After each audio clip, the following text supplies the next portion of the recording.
Right, hello again to my channel, SH Millinery, and today I have the pleasure of talking to another YouTube milliner, Ilona. Hiya, Ilona, how lovely to see Hi. you. Hi, nice to see you too. Thanks for having me on your channel. It's a wonderful place.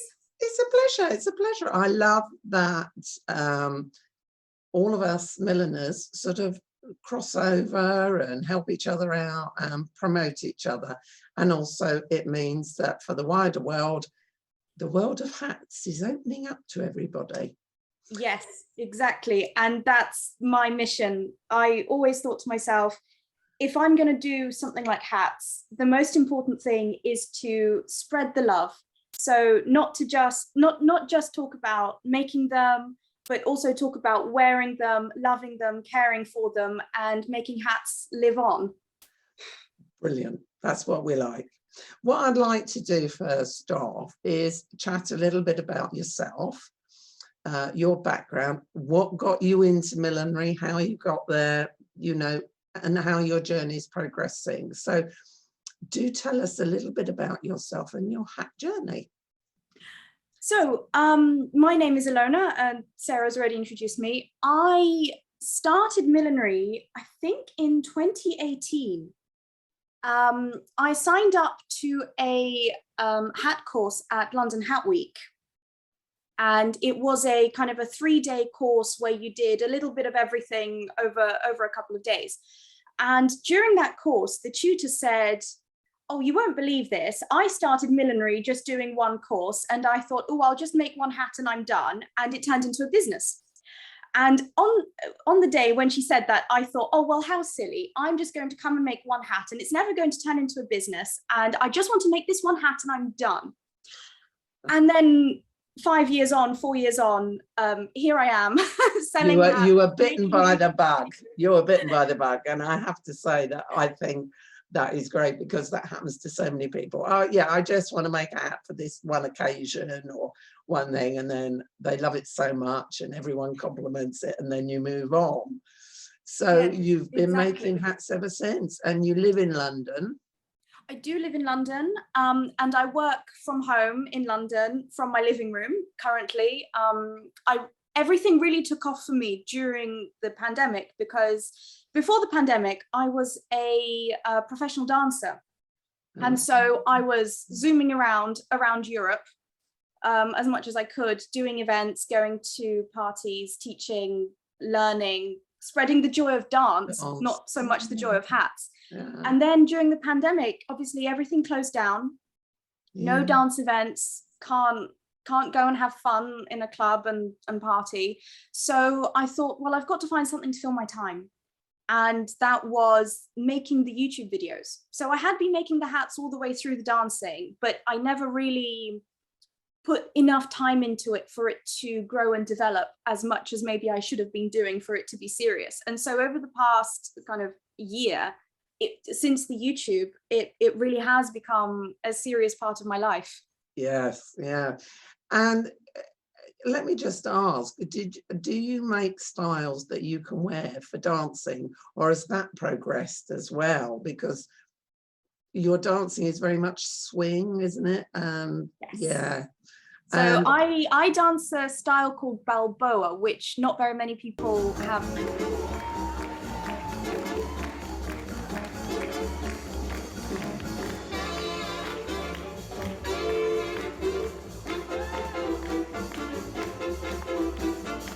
Heard of. It's like I usually describe it as a cousin of Lindy Hop, which people are more likely to have heard of. Yes, yes. But Balboa is more kind of more upright, so you don't have a lot of. Well, I mean, it depends how you dance it, really, but essentially there's not as much head shaking. Right, right. So you can wear a hat without it flying off. Yes, exactly. So to me, the most important thing is, how can a hat stick on the head and stay there, even if you go upside down? Just in case you do, you never know. Yeah. Yeah, you've done some lovely styles. I see you've got a couple in the background there. Yes, this is actually a video I'm currently working on. Brilliant. So who's watching this can then go to your channel, subscribe, get notifications, and they will see the making of those. That is fabulous. Yes, they will. And is that cinema? Those? Yes, those two are cinema. I don't usually work with cinema. It's not my most favorite material, but I can see that it has its merits in some cases, especially on the bias. It's exceptionally beautiful if used in the right kind of way, in my opinion. No, I agree with you. And the hat you've got on? Oh, this is a pin tuck turban. So it's on a Paris net or Dior net base, which at the moment we can't buy. And I do actually have a video on trying to recreate a Paris net, a Dior net base. I'm not sure how successful the technique is, because I actually haven't tried it since making the video, but I think it's close enough. So maybe that's something that people are interested in if they want to make a turban like this. And you suit it very well. Oh, thank you very much. And I love your pillboxes and things. You do suit them really well. It's funny actually, because we've all started really heavily doing YouTube, etc., because of lockdown, and that's how my channel arrived. I thought, oh, what am I going to do? So here I am making videos, spreading the word of millinery and interviewing other milliners, and it's lovely. I love it. So do you plan in advance what videos you're going to do, or do you just, because you know me, I'm a bit wing it as I go along, but yours look very professional, and I often think, oh, she's planned this down to the nth degree. Do you? The answer is it depends. So sometimes I will plan, and sometimes plans don't go to plan, and so I have to replan. Yeah. So I do currently have a plan that's got me booked up until the end of March. However, I've already strayed off plan. So whenever I stray off my plan, the videos that I really want to make get pushed further and further back. Do you find, like me, though, that you have an idea, or you see something that sparks an idea and you think, oh, I've got to try that. I've got to try that. Sometimes. Yeah, sometimes I just kind of wake up and I've just had this amazing idea in my dream and I just have to go and make it. And sometimes I feel like a video lends itself really well as a kind of reaction or exploration video where I don't know what I'm doing. And so I feel like the viewers on the other side of the screen can kind of experience my journey with me. Whereas sometimes I see something that I really like, a technique, and I go and really explore that technique, really read about it, really research it. I absolutely love vintage books. I think it's a great resource. And then once I feel like I've become kind of almost expert at the technique, then I'll film a more kind of in-depth tutorial about my experience with the specific technique. Yeah. I think as well for people who are watching yourself and myself, they want to be able to feel that you're not expert at everything, and that yes, we all make mistakes when we're creating, and it gives other people the chance to think, oh yes, I could try that.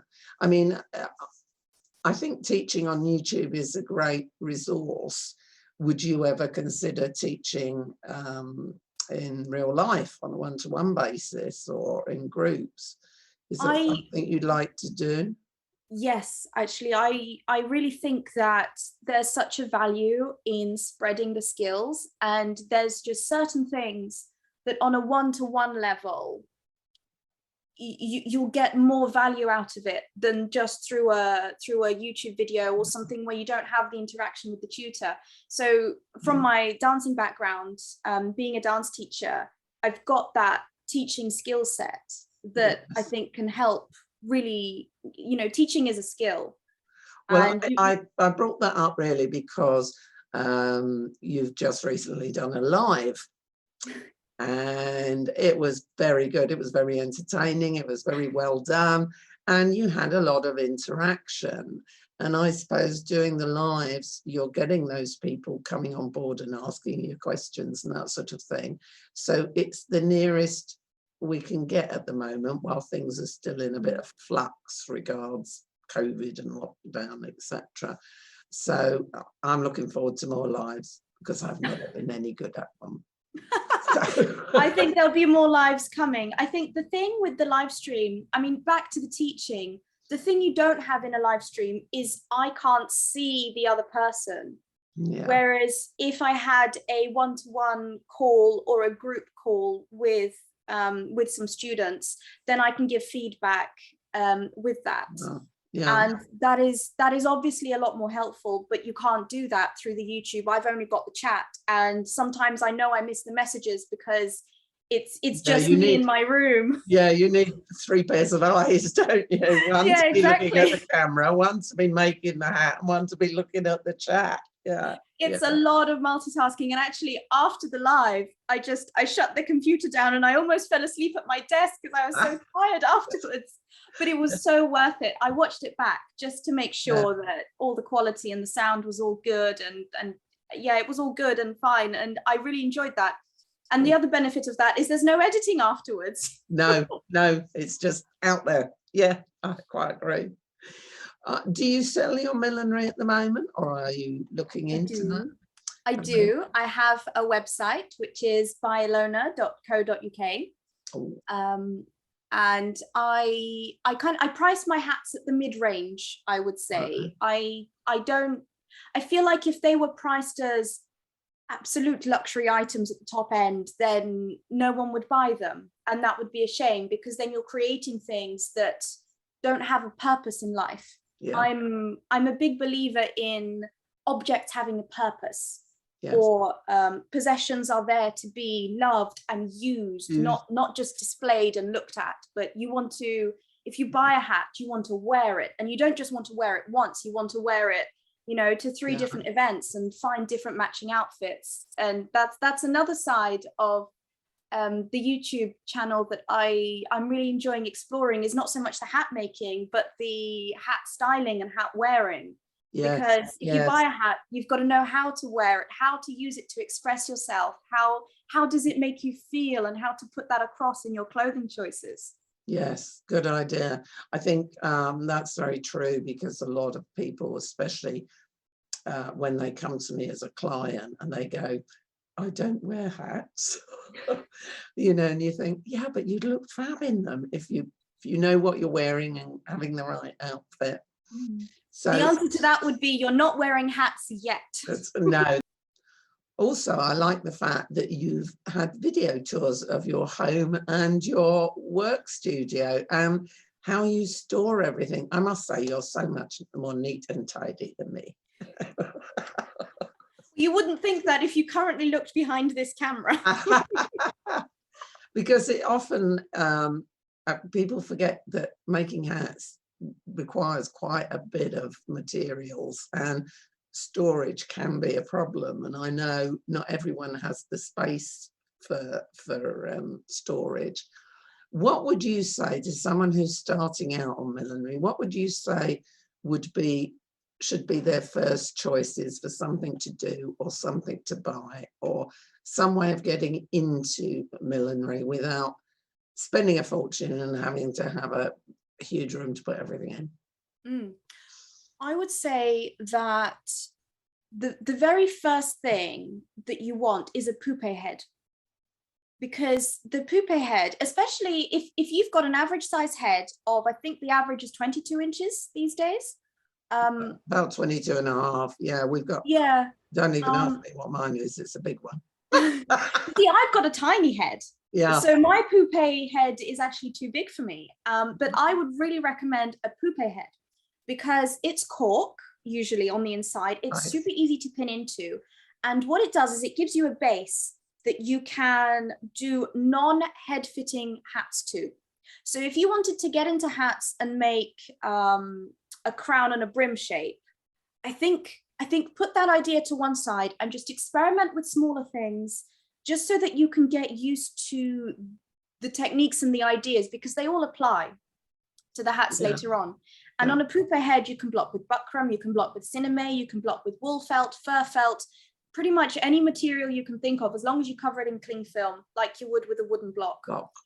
Just a small poupée head you can get really nice. I'm a big fan of calot half hats. I think calot half hats should come back into fashion. Yeah. They're really easy to wear. They're really easy to make, and anyone can make them, even if they're not a milliner. Yeah. I mean, there is a slight difference, I think, in thinking like a seamstress or thinking like a milliner.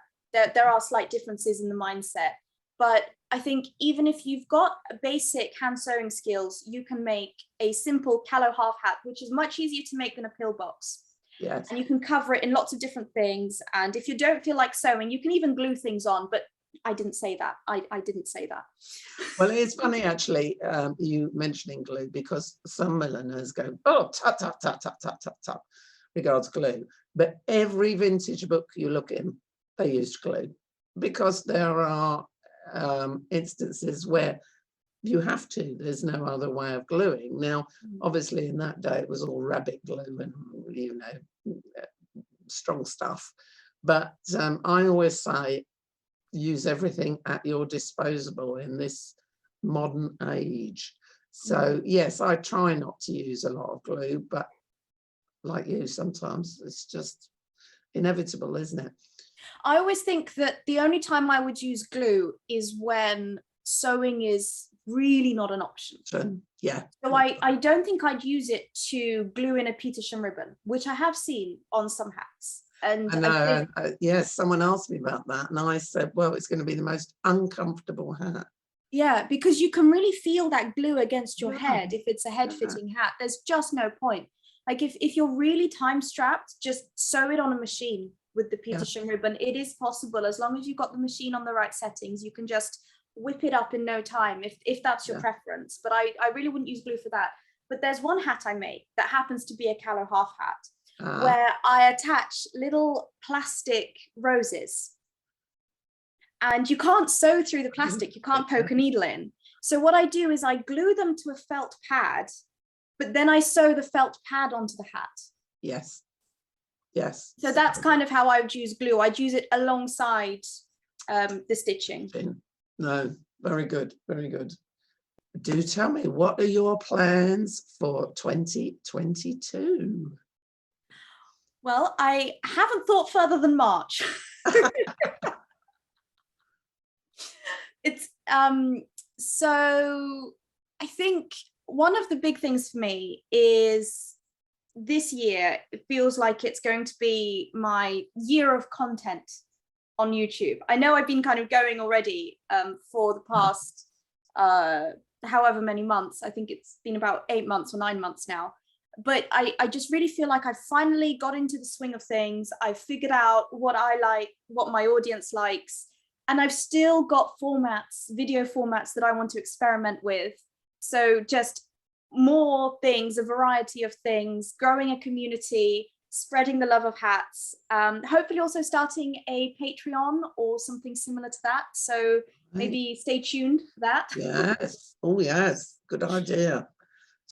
Small hats are my favorite. I've made a couple of big hats, and I've noticed that big hats, if we're talking in terms of online statistics and clicks and likes and things like that, big hats get a lot of love in pictures, because I think someone might scroll through their feed or scroll through a YouTube, see a big hat and go, wow, that's a big hat. And that's great, but it's not an everyday hat. And I think for me, what's really important is everyday hats. I really love these kind of vintage styles of hats that you can just pop on and leave the house. So it's kind of a semi-casual, but it's not a beanie or a flat cap or something like that. It's more of a kind of a fabric casual hat, a shaped one. Yes. That you can just pop on, go to the shops, but then suddenly if your friend calls you up and says, oh, let's meet for a coffee, you can go and do that as well, and it's still appropriate. Yeah, you still look good. Yeah. So small hats for me. I can do big hats, but they're not close to my heart. No, I do like the fact that you have a chemical cupboard. And ideally I'd buy one of those metal lockers with a key. I'd love one of those, but I don't have space in my flat. But one day I'll get my hands on one, and it will be bright pink. It's good that you've experimented with different stiffeners and different chemicals, because people do ask, what should I use on this and what should I use on that, and what do you recommend? So it is good to cover all sorts of things, not just how to block a hat. There's a lot more to it. Yes, I really have this fascination with chemicals. I don't have a chemistry background. I don't even have a GCSE in chemistry. I did the science where it's all together and it's multiple choice. So I have no background in that whatsoever. But there's something about knowing what is the active ingredient? What is it that makes it go from one state to another state that I find so fascinating? And I feel like I've come to chemistry later in life. And if I had a bit more time, I'd love to just take like a beginner's chemistry course or something, just to start to understand how those chemicals work, how they interact, especially in the different types of stiffeners. Because you've got the chemical stiffeners, then you've got the kind of, natural is a bad word, like the kind of food type stiffeners, like your gelatins, your cornstarch. Gum Arabic, I think, is one that I'm yet to try. I really want to try that one. It looks like a lot of fun. Oh, we're going to have loads to watch on your channel. I've just got to find the time to make it. This is the thing, isn't it? Well, Ilona, it has been fabulous. I've really enjoyed talking to you. You look gorgeous. Oh, I love thank you. hats. I love your hats. I love your channel. And thank you so much for sparing the time. Thank you so much for having me. It's been a joy talking to you. Oh, okay. Bye. Bye.